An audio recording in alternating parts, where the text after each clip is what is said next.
Well, Jeremy Hansen here from Fox Valley Technical College for Life on the Farm.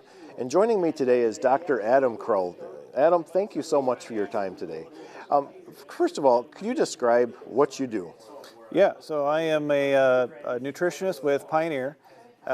Basically, I support anything that goes into the mouth of a cow that Pioneer sells, and that historically was corn silage and hay and haylage, and over the last couple of years we've heard a lot about Plenish high oleic soybeans being fed to cows, and so that's a lot of what I've talked about, a lot of excitement in that area. Right, and that's what you talked about today. Could you remind me what Plenish soybeans actually are? Yeah, so Plenish soybeans were designed for the food grade industry. They had some demands for a specialty oil. Essentially, what the soybeans are is a mutation where all of the fatty acids that used to be linoleic all stay as oleic. And so there was an enzyme that did that. That enzyme was deactivated.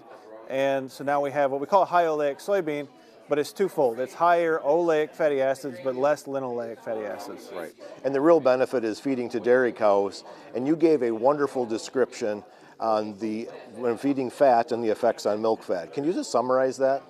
Yeah, so the production of milk fat is a very complicated process, and essentially it comes from twofold. You either have the cow absorbing building blocks of fatty acid through the rumen, and those building blocks go to the udder and are built up into long-chain fatty acids.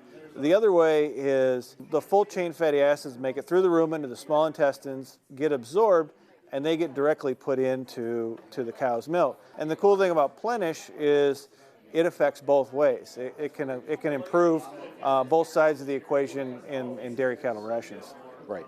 And how do you feed Plenish soybeans to cows? I mean, is there some efficiencies, or is there some savings, or more components? Yeah, typically fat supplements are very expensive, and so anything we can do to bring a cheaper source of fat, and if that's through soybeans, so we can maybe pull out some of the more expensive sources.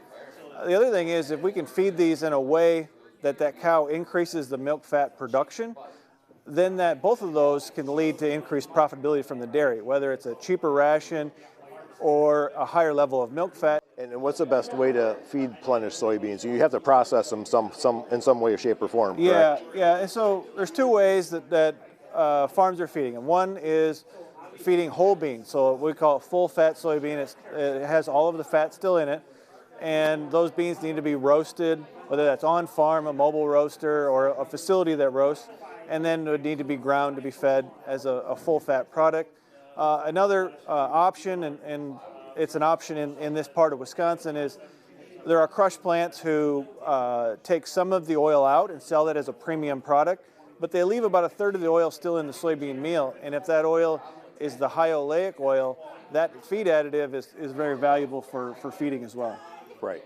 And feeding Plenish soybeans are relatively safe for cows. Yeah, absolutely. There's been a lot of trials on how high we can push these diets with the high levels of oleic, whereas when we push fat levels really high, and if that fat was full of linoleic acid, we'd get a lot of rumen indigestion, and we'd have called milk fat depression. It would actually drop our milk fat.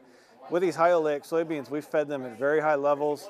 Not that that's the most economical, but from a safety standpoint, they're incredibly safe, and we could feed them at much higher levels. Right.